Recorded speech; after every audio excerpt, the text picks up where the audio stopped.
Hi, John. Welcome to the circle. Hey, thanks for having me. I appreciate it. Well, I am so happy to have you here. We met through our mutual friend and former guest, Vito Glazer. Yeah.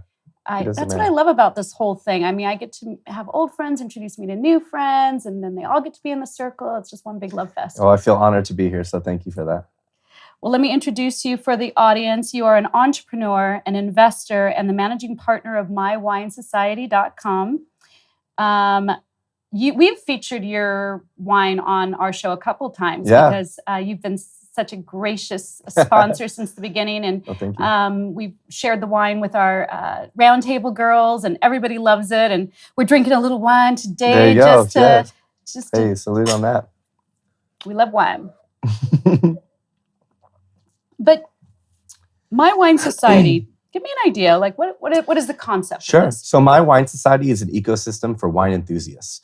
From our online wine club subscription, we want to be in your home. From an application that we have, we want to be on your phone. And then we also have a live event festival where we want to meet you in real life. So bring all wine enthusiasts together in an entire ecosystem.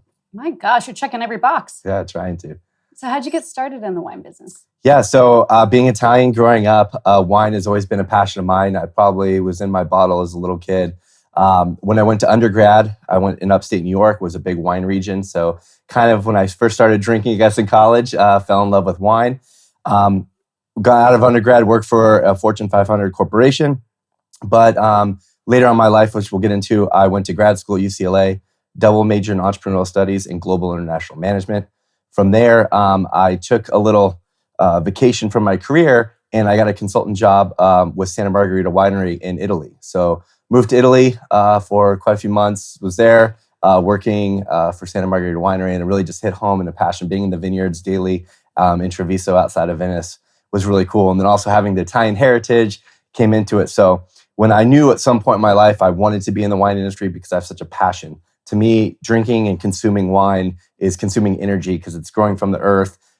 As humans, we cultivate it and make it, and then we consume it, and then there's just an elixir of fun. So I knew there was a reason I was drinking it. It comes from the earth. Yeah. That's awesome. Well, I know that you do not just have one wine group that you work with. You seem to be working with a multitude of wine. I mean, every time I get the box, there's different types of wines, and I love trying all the different groups you guys are working with. So how do you choose which wines get to go into the box? Each month, we've kind of curated certain boxes to go along with the seasons. I have handpicked, selected different wineries that kind of go with the season. We did darker reds during the winter time, lighter whites, more bubbles during the spring, and really goes along with our gifts. In regards to the wine partners themselves, we have a director of wine. His name is Matt Lindsay. He's helped bring all the wineries to our festivals and also to our wine club as well too. And so what we've tried to do for our festivals is source locally from vineyards around the cities that we are doing our festivals in, and help partner and have them there. But then we also have quite a few big name wineries like 19 Crimes. We had Snoop Dogg's wine at one of our festivals. It really goes along with the music genre as well too. I love it.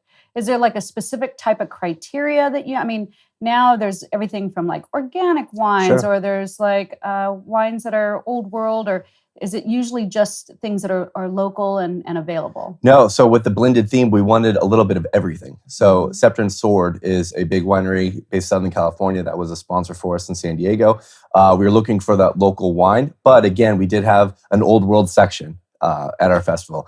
We do have some old world wines that we have here, and then we also go to California wines and wines throughout America as well.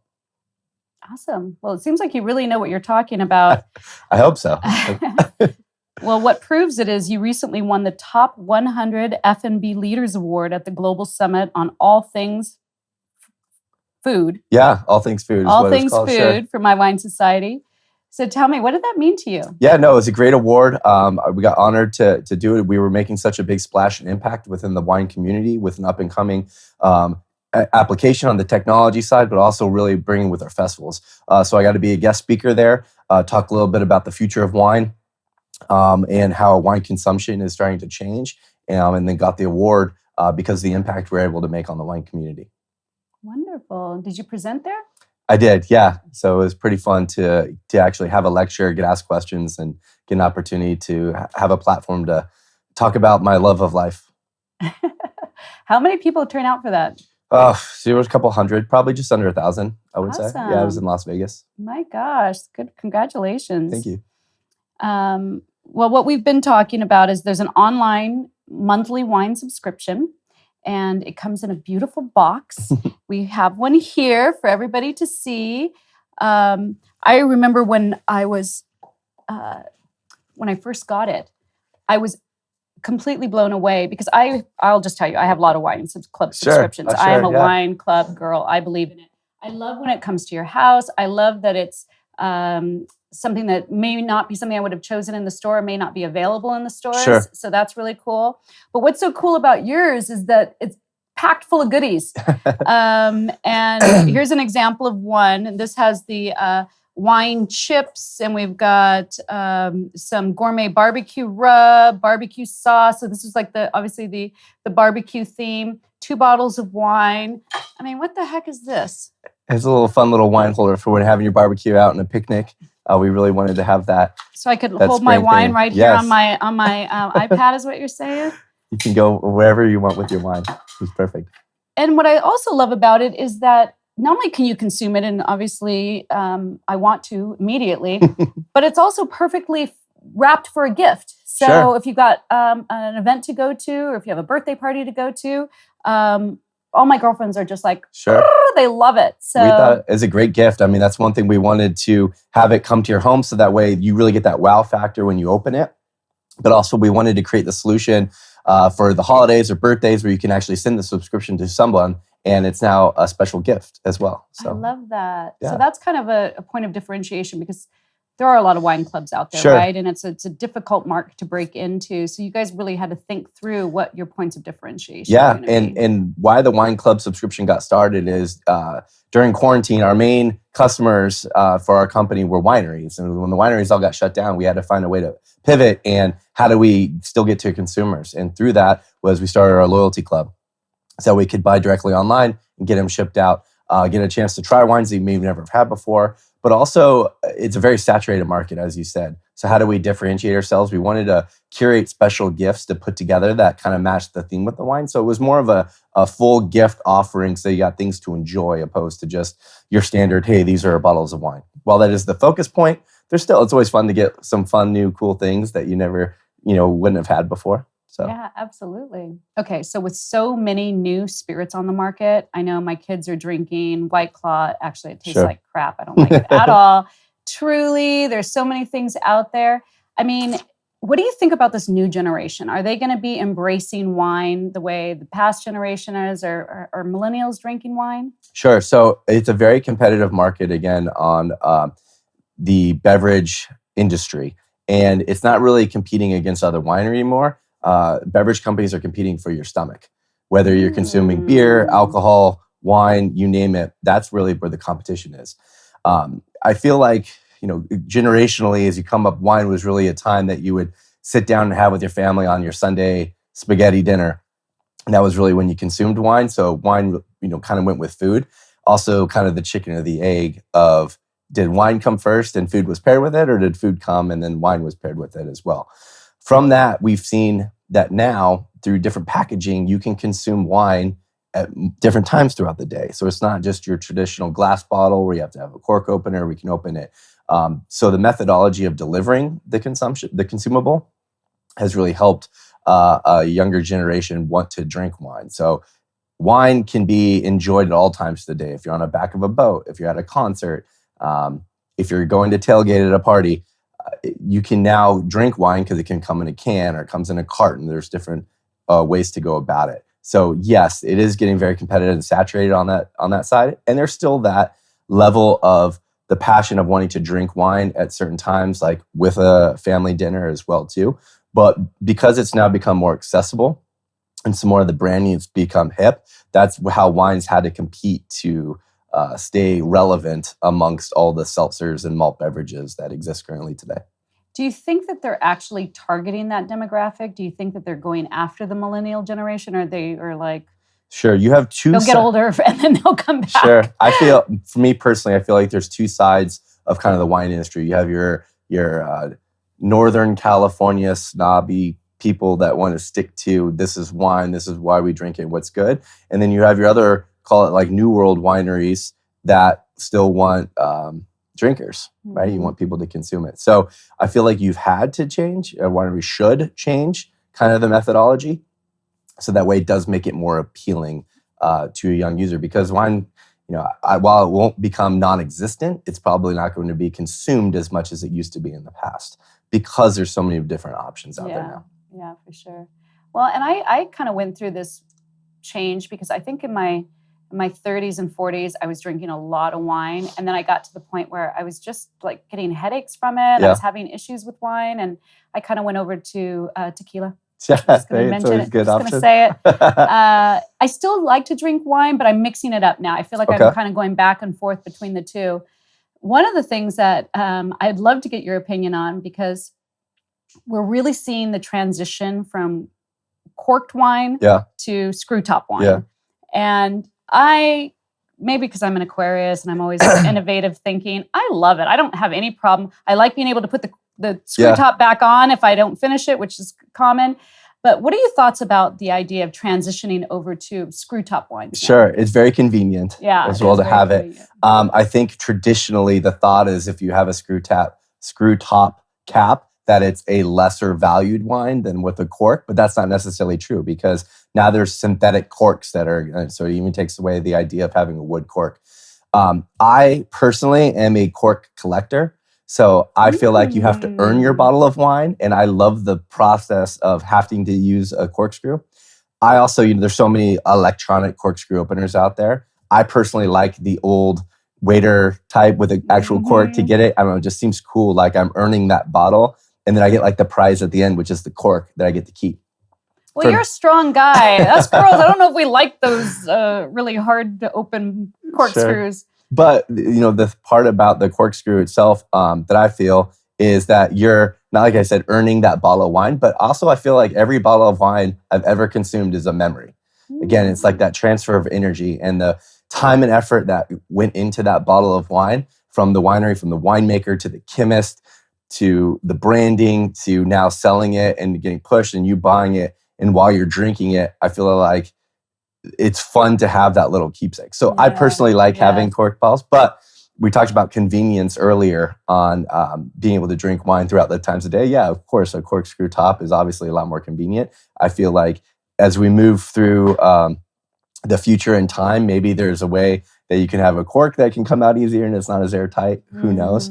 So I personally don't enjoy it, but it does make it a lot more convenient when you and I are going to the park for a picnic and we're grabbing a bottle of wine. We just open it up. How many times have you been looking for that wine bottle opener? Oh, geez. I'll be in a hotel mainly. Yeah. And I'll go to a hotel and get a bottle of wine, and then there's never a corkscrew. So now how do I open it? Yeah, calling down.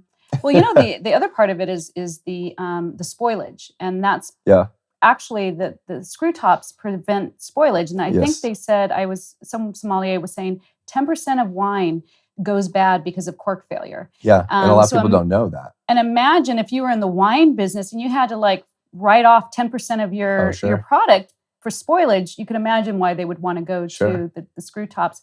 But they said the only downside at all is exactly what you're saying. People still like that idea of popping a cork. Yeah, it's like the celebrating, and people perceive that as a better bottle of wine. Sure, yeah, I love the celebration of life. And that sound, I always yell, oompa, whenever I open a bottle, because it's fun for me to have that. But like we talked about spoilage on there, a lot of people don't know if a wine's corked. They may just say, oh, I don't like this wine. Little do they know it's actually been oxygenated and is corked, and it's bad. It's not necessarily the true flavor of what that wine was supposed to deliver. It's so true. That's very true. Yeah. You guys also have an app. Yeah. The Wine Society app. I downloaded it and I checked it out, and it seems very kind of social driven. It seemed like there was kind of like groups or whatever. And how do you guys see people using the app? Sure. So the great part about the app is for wine enthusiasts to have a social media platform where you can communicate with one another through people throughout the entire world. So say you were planning a girls trip and you wanted to go on a wine tour in Temecula or Napa, and you didn't necessarily know where to go. You can see where most people are talking, where they want to, what they're enjoying, where they're going, what they're posting, and saying, oh, I want to be at that winery, opposed to a different one. You can do the same thing on other competitive social media platforms, but ours is driven for wine enthusiasts specifically in that niche market. So that way, hey, when you plan a trip, then you know where you want to be and which wineries are at. So it's somewhat of a mapping location as well too to find wineries, especially if you're in an area that you've never been. So, yeah. I love the idea. Very cool. If all of that wasn't enough, I swear to gosh, John, reading up about you, I was like, really? And more and more and more? You're the co-creator of the Blended Festivals. Yeah. Unique, ultimate social experiences that pairs wine with live music and culinary stations. Oh my gosh, sounds like my kind of an event. It was awesome. Tell me about your 2021 events and how those went down. Sure. Yeah. So this was probably one of the most, I would say, influential, coolest, fun, exciting things I've ever completed in my life with our team. I was looking at your pictures online, and I'm like, why aren't I there? It was really so fun. Yeah. And I mean, our team did an absolute fantastic job on that. So in 2021, we had 3 festivals. We started off the season in Nashville, Tennessee. Then we went down to Austin, Texas, and then we ended in our hometown in San Diego, California. We basically wanted to take our app and bring it to life. As I mentioned before, we wanted to be in your home, on your phone, but also in real life with connection. And coming out of quarantine in 2020 was like the perfect opportunity for us to capitalize on that and get out and have people to come together again. And so with Blended Festivals that were created, we felt we had an outstanding opportunity for people to have connection again in 2021. Awesome. And was it coming out of 2020? It must have not been easy to put on a music festival series. What were some of the obstacles you guys faced doing that? Fear of the unknown. We originally tried to target on fastest growing cities in America, and that we felt like those 3 Nashville, were really on the top 5 of the list. But different states had different laws. And so we wanted to really target states that were staying open in 2021. But then there was a lot of political influence on where our events were held and what jurisdiction was what. Biggest challenges are that we were still moving forward as much as people or companies or jurisdictions were trying to shut us down, but we kind of just put our foot down and said, we're moving forward and we're going to do this, but we're going to have to overcome any obstacles that we see fit. So we had a successful Nashville, was our first one in August, went well, created a lot of buzz. When we got to Austin, COVID started spiking back up again. And the city of Austin was really trying to shut down on any live events. That week of our festival, they shut down 3 other live events. So we said, hey, we're put so much time, effort, money, and energy into this. We're going to keep it going. So we're going to do whatever it takes. So we met with the city. I met with them twice leading up to it. Not only that, but also with our venue.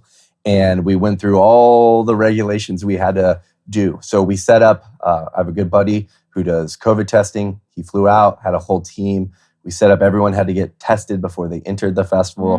We had a mask mandate, but we got by, and Austin was a huge success. So it was luckily that we still pushed forward. Very easily could have just pulled the plug, but we wanted to deliver and have a festival for our consumers because people already bought the tickets, and I think it was a perfect opportunity to still have it. So tell me, what's the genre of music that you guys are playing at these? Sure. Is it one specific, or is it a variety? Or so with the name Blended, that was created through blended wine, we want a little mixture of everything. We want to provide something for everyone out there. We said to ourselves, hey, what's a festival you want to go to? Well, we want to have wine, we want to have culinary, and we want to have kick-ass headliners as well too. So it's predominantly, I would say, EDM focused. So during the day, there's a great vibe. Drinking wine in our wine tent, we have 2 stages. Our second stage is predominantly local artists that are playing on it. And then our main stage is for our main artists and main headliners and acts. So during the day, drinking wine, you have kind of an EDM fun, we'll call it like a Ibiza vibe going on, with headliners also playing.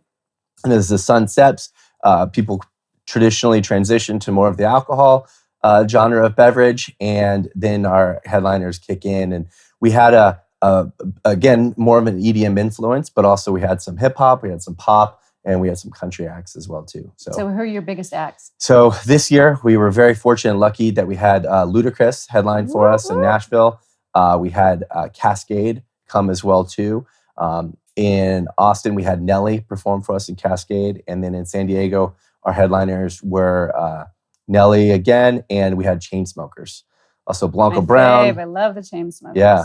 Yeah. So Chainsmokers did a great job. Blanco Brown was there at all of them. Bryce Vine was at all of them. We had some up and coming acts, such as Seasons, which is a really hot girl pop group coming into play. Holiday State, and then a country act, female named Shay Lynn. So a lot of fun performances that we had. That kind of went around the festival tour with us that we're hoping to expand in 2022 as well. Awesome. Festivals is very different business than the wine business, right? Or Yeah. even the wine subscription business. What did you have to do in order to grow to be able to be all of a sudden a music festival producer? Sure. Yeah. So I would really say it's all the people that we had around us. We had a vision. We wanted to get the right supporting staff. So we made some really key hires that from the industry, from Kalika, Christy, Veronica, David, a whole genre of people that we brought on board that had done live events before, myself included. I was in the live event industry, dabbled in it a little bit. Of course you So did. had that experience. So we built this dream team of people to come together that move forward to help put on a fantastic event. So yes, there were specialties in certain genres. Like we had Louis and Jedith that really targeted our production management side, our ticketing, and then we had our team for the marketing side. We had our talent buying team. And so really all this came together. So it's all about putting a great team and everyone working together as one. It's so which true. helped. I mean, that's what it takes to be a smart leader, right? Like Yeah, get it wasn't people one in the person. room that knows what they're doing Yeah, and let right. them do what they do best. Get the subject matter experts on board, bought in, and we had a really close-knit team. We went through a lot, trust me. Every one of us argued at one point or another, but it all came together in the end. So we're pretty happy to pull it off. And you're going back for more in 2022? So we're going to expand now this year, getting funding coming into the door, broadening the brand. We put so much time, effort, energy, money again in building this brand up that now it's starting to spiral. We don't have to do all those, hey, what is it? What is blended? Like people know it's on the radar. It got out kind of viral on social media. And so we're going to expand out now in 2022. Some cool moments that happened that are helping to expand. I will say, just kind of side story here for a second. My favorite moment that I've had, probably top in my life, it wasn't even about me, but it blended in San Diego. Somebody actually in this really cool tree thing that Tiffany put together, like an Instagram activation. Somebody actually got down on their knee and proposed to someone else at Blended. And that made me feel so good because we put on an event that somebody's going to remember for the rest of their lives that they got proposed to at Blended. And that was like the coolest moment I've ever had. But from that, the social media aspect that came off of that, we felt that we got to do this now. There's other people that are going to get proposed to a different Blended. So we're expanding to multiple festivals, the same 3 core cities, Nashville, Austin, San Diego.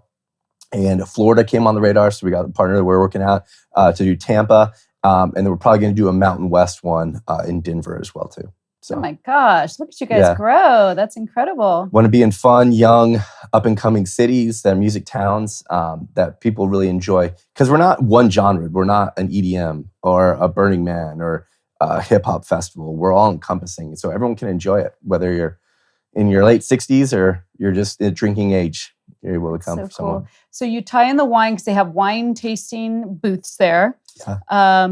Does the app, can you like buy tickets or what can you do on the app? Yeah. So the app was pretty all encompassing for the festival. You had to download the app to get into the festival. Wow. We did our COVID checks on there. We did a fun little pop-up saying, hey, go to the booth at this time. You get a free tasting of wine. The app was also the map. It was the headline. It basically was a full encompassing explanatory of what was happening at Blended. I love that. The main cornerstone of Blended, though, is still our 100-foot wine tent. We had over 30 wineries come. That's really the first thing you get when you walk in. Regardless if you're a GA or a VIP ticket holder, we want you to experience the wine tent first. Awesome. So it's really cool. Well, I happen to have heard a little story because apparently not only are you such a go-to guy, but I heard the story that at one of the venues, I don't know, some of the production people or something didn't show up and you got out there and like you yourself with your hands built a stage or something? We were going kind of bare bones with our team, and Nashville, we had to make it happen regardless of no matter what. So that's funny you bring that up. I had to drive a forklift around to carry staging throughout Nashville. And I was thinking to myself, I'm like, how are we putting this festival on?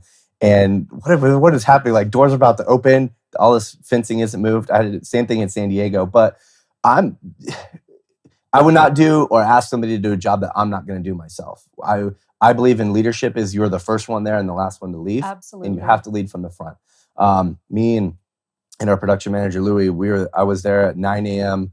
after going to bed at about 5 a.m., picking up trash in Austin the next day. Not to boast or gloat, but we had to get done. We're putting on something that I've invested all my life savings into, that I want to have a good experience for everyone. And it's that first impact when you walk through the doors. If you see trash everywhere, you're like, this isn't a thing. But if you walk in and you see crisp, clean grass with great experientials and everything built, then now you're excited. And so we wanted to deliver. So it's everyone's job to do everything with our company. So I'm big on that. No, that's so cool. It's funny, you remind me of a story. So I used to have an event marketing agency. So I did events for years and I know how hard they are. And at one event, my son was working with me because I used to recruit every flipping kid around town to come work with me for the events. And it was at the end of an event and we had bagged up all the trash and the trash was like just sitting there. And I said to my son, we gotta take all of this trash to the He's like, Mom, it's already piled up. Like they get it. Like, and I said, no. It's the one thing that you don't do that they will remember. So why? We've come so far. Why are we going to leave one little element undone? No, you do pristine. So I appreciate that. When I heard that story, I was like, that says a lot about John. Yeah. I mean, people paid their hard income to come to an event that we're putting on. And so I want them to have the best experience possible. And again, for our team, I can't ask a team member to do something if I'm not the first one there delivering on it. So you got to lead from the front. Where did you grow up? I grew up in Rancho Cucamonga, California. So in Southern California, Okay, he's a California boy. We can raise real men, see? There you go. That proves it. We have a little thing we do here called Big Questions. Yeah. And we're going to take a deep dive into John and what he's drink about. Up for this one. You look like you work out. Do you have any consistent daily routines? Sure. So I'm big on positive mental focus. And I feel like in 2020 during quarantine, I kind of fell off of that a lot. And I was like, oh, you have all day to do whatever we want. And I didn't get into routine. As much as I love freedom, I'm a number one freedom person. I have to be able to dictate my own schedule. But with that, I also love discipline. So, and I believe in mental discipline. So getting back to the grind, having multiple companies to help support, I believe in a grind of staying true to having mental toughness. So to answer your question on routines, I wake up every day at 5:30 a.m. I try and work out every morning. If I'm not working out, I'm doing something, but try and wake up every morning from there. And David Goggins, I'm a huge David Goggins fan. And it's all about the mental toughness side on telling your brain, this is what we're doing, period. Like there's no other option. And I feel like it translates perfectly into the business world because when I didn't want to get 2 hours of sleep and have to go pick up trash in Austin, my mind was already calloused to believe that this is what has to get done. Stop complaining. And so for 2022, I said there's zero complaints out of my mind. This is just opportunity for improvement. This is what needs to happen. And we're going to do this. So no complaints. You just got to move forward. So my routine, wake up every day at 5:30, traditionally go to the gym in the morning. I usually work out twice a day. But first thing, and then I have a very, very high energy 90-pound beast that lives with me. And if I don't take him for a walk, he goes bonkers throughout the day. So I come home, I have a large Doberman, so I take him for a walk for about 45 minutes. And then I usually get into my day. So through emails, throughout, trying to eat snacks left and right, and then go into different networking opportunities. I'm huge on networking. Big on if you're not there, then you're not meeting someone out of sight, out of mind. So that usually encompasses the day. I also have a strict regimen of reading every single day. Love it. So I have to continue to stimulate my mind. So it could be late at night and coming home from the bars. And if I haven't read, my OCD kicks in and I have to make sure I follow through with my word. So that's kind of my routine throughout my day. Wow, that makes so much sense because we're going to go into it a little bit more about your academic history, but you can see in your life you've accomplished a lot with that type of mindset. So it's serving you well. Tell me something that people would be surprised to know about you. Sure. Yeah. So we had a fun little joke about this. So I love Latin culture. I don't know what it is. So when I played college football. Maybe it's the Latinas. That's probably it. That's definitely it, actually. So playing college football, uh, started working, got through. What's my passion? I've always enjoyed dancing. That's one of my favorite things. So I was like, hey, sure, why not? So I ended up joining a dance studio, but I didn't want to just do traditional ballroom. Like I'm never going to go waltz at some point. So I'm like, hey, what can I actually spend money and time and effort to do, but actually use it in real practicum? So I was like, well, I love Latin dancing, so let's get good at it. So I started doing salsa and bachata. Which is actually not a very easy dance. I feel like I'm a good dancer, but I had a friend of mine who's very good at it tried to give me a lesson. I felt like I had two left feet. I'm like, this isn't as easy as I thought it was going to be. It's all in the hips. That's yeah. So it was fun. So I started dancing in a studio, ended up meeting a professional dancer that started training me, and she was like, hey, let's go compete. So started competing around the world.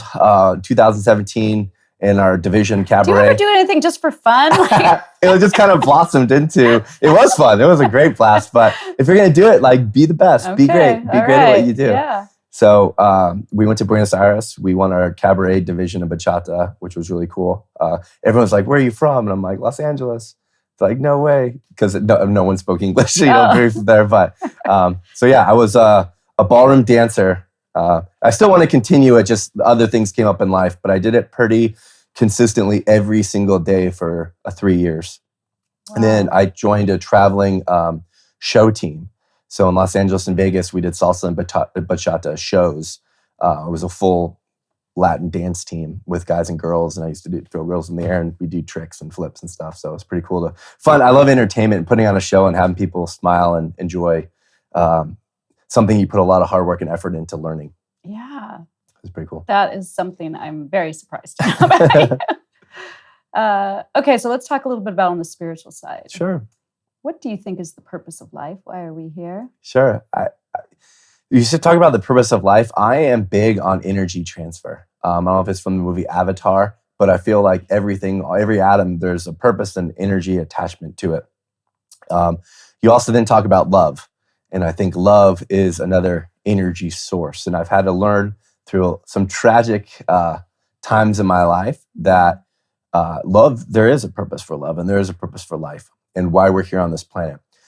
We can get into the whole religion thing, but I believe in the Big Bang, and someone somewhere said, go, explosion happened, all energy started spiraling out of control. And here we are today in January of 2022 talking to each other.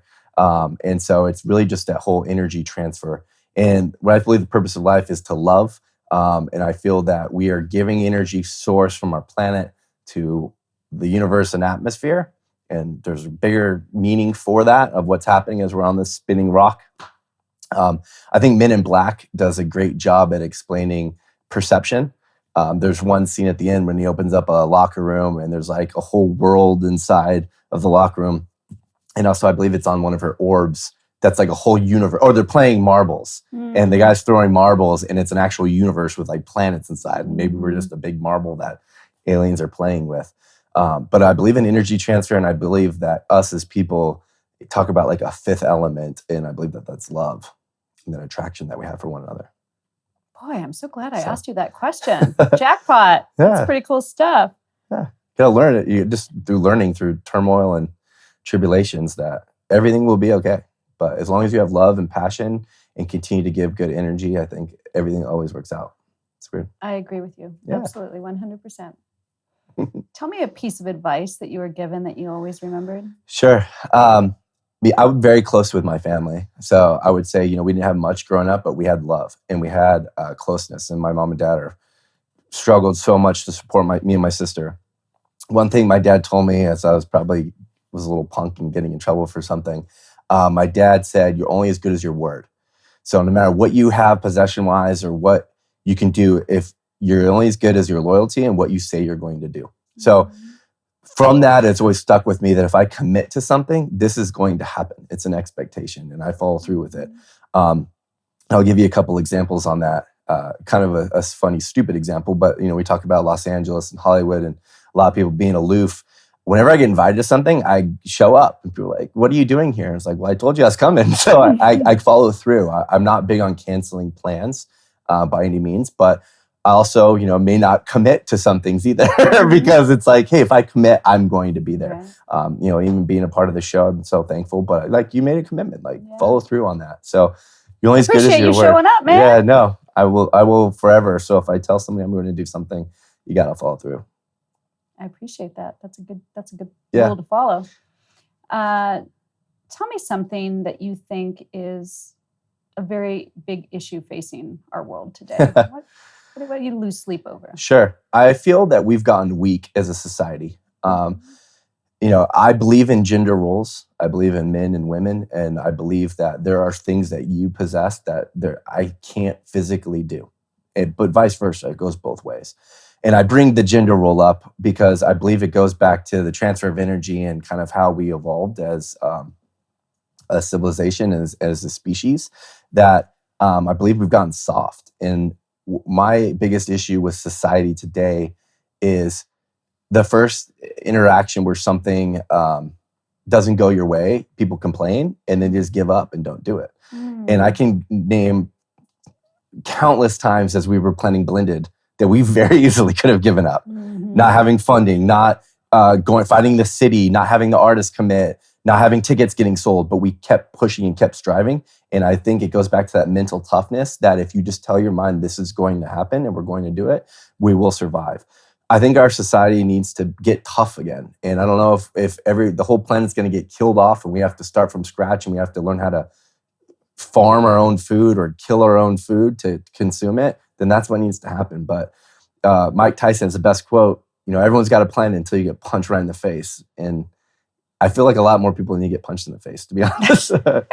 And so I think we just gotten weak and we've got to get tougher. And that's how we survive. Because all these little meaningless things don't matter. And there's such a division in politics and division on race. Like, why? Like, let's get together. And I understand we all have our issues. We all have our things where we grew up. I have my triggers, trust me, where I grew up. And in the area there, I have triggers for sure. But having that toughness, those meaningless things go away. And it's, playing football, it's the ultimate team sport. It doesn't matter what race, where you're from, how good you are, what you look like. It matters, can you play? And are we doing this together? And it's because having that shape from that ultimate team game to life is let's survive as one. So I think that's our biggest issue today. There you go.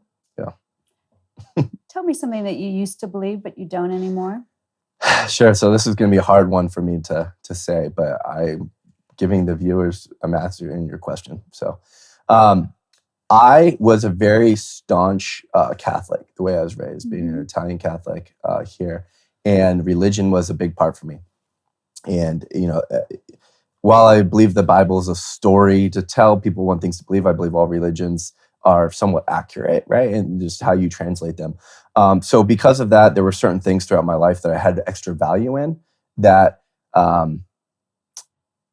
I don't necessarily have the same amount. I don't want to say value, but just thought process on this can or can't happen. Meaning, you follow certain strict rules like not allowed to drink or make love or have intercourse or do those types of things, where now I believe in transfer of energy and I believe in being a good person. And I also believe in communication. And there's different forms of communication. There's verbal, there's body language, there's touch. I'm a huge person on the love languages as well too. And so, what's your love language? Touch, 100%. So you and 80% of men. I mean, but I also love to give acts of service. So I'm big on gift giving and doing things for people. That's why I wanted to bring Blended to the world.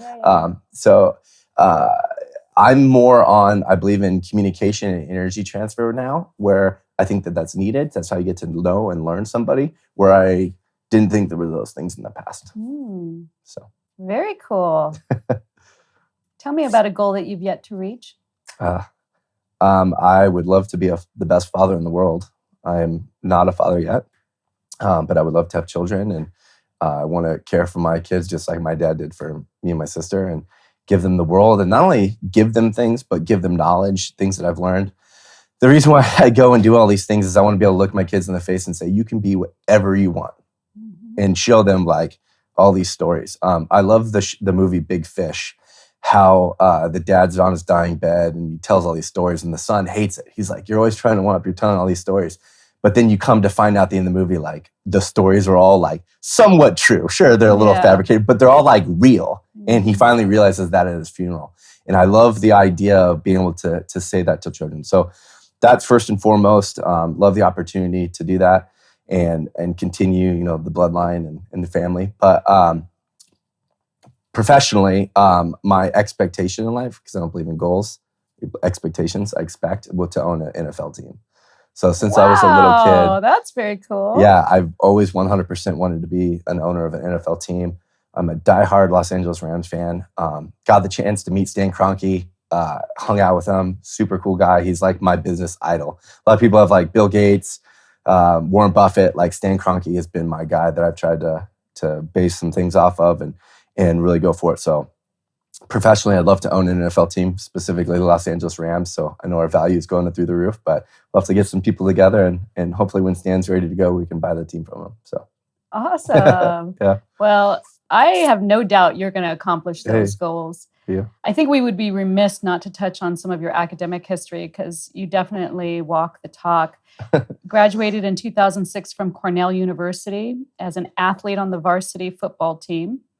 Joined a Fortune 500 company, Cintas, where you earn the highest level of achievement in each position, Outstanding Achievement Award, and multiple President Club Awards. Yep. In 2017, you graduated from UCLA Anderson School with an executive MBA and dual mastery certifications in entrepreneurial studies and global international management. And while you were on campus, you were the UCLA Anderson School president. Yeah. And still an acting member of the board, right? Yeah. My God, man, you're no slacker. No, it was fun. What did you learn in college that's helped you most in life? Learn in college. Well, a couple different things between grad school and undergrad. I think undergrad, you kind of get thrust into this world of, in high school, I had perfect grades. I had a 4.33 coming out, played 3 sports as well. And then undergrad, you get thrown. I went 3,000 miles away from home. And coming from Southern California to upstate New York, where it was absolutely frigid and freezing, and you really learn how to survive. I feel if anything, you learn, the financial side of money, rationing things off. You can't always go do what you want. But really, I think the biggest part about undergrad that was great for me was the experience of having to get that mental toughness of it's 7 degrees outside. You don't have any money in your bank account. You got to go find, you don't have your parents there for you. Not to top it off, you have lift and practice. And then, oh, by the way, competing against the most intelligent students in the world and having to do all that stuff. And so you really learn how to prioritize, have toughness. And I think one of the big things from that is by getting through certain obstacles, I'll learn that everything will be okay. Like no matter what in life, I'll be okay.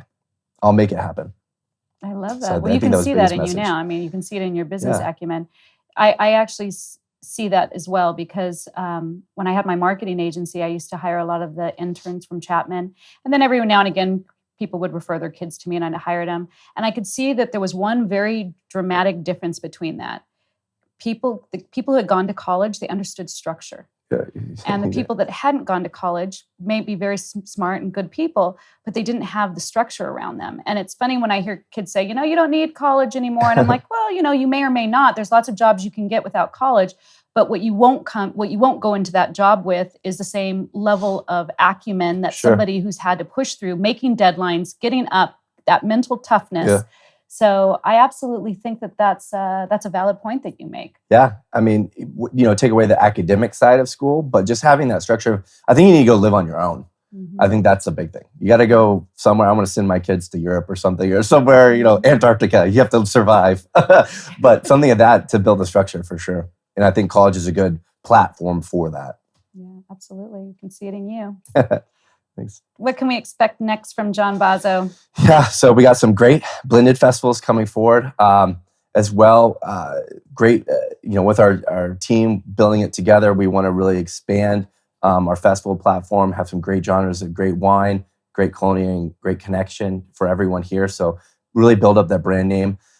Personally, I just want to continue to get fit. I want to try out for different sports and different things, ever competing. I've played football. I boxed. I'm an amateur boxer. I've competed in ballroom. I've done 16 half marathons. So want to find, and continue to strive to compete with myself mentally and physically as well too. So whether it's trying out for professional team in a different country or something, I'm going to push forward and try to be the best me I can be for everyone. So, well, we look forward to seeing it. yeah, Thanks so much, John. I appreciate you coming on the show Thank you. today. Appreciate having me. It's been great. Thank you for listening to this episode of Delphine Circle. If you enjoyed the episode, please check out our last two. And remember to like, comment, and subscribe. I'm Delphine. Welcome to my circle.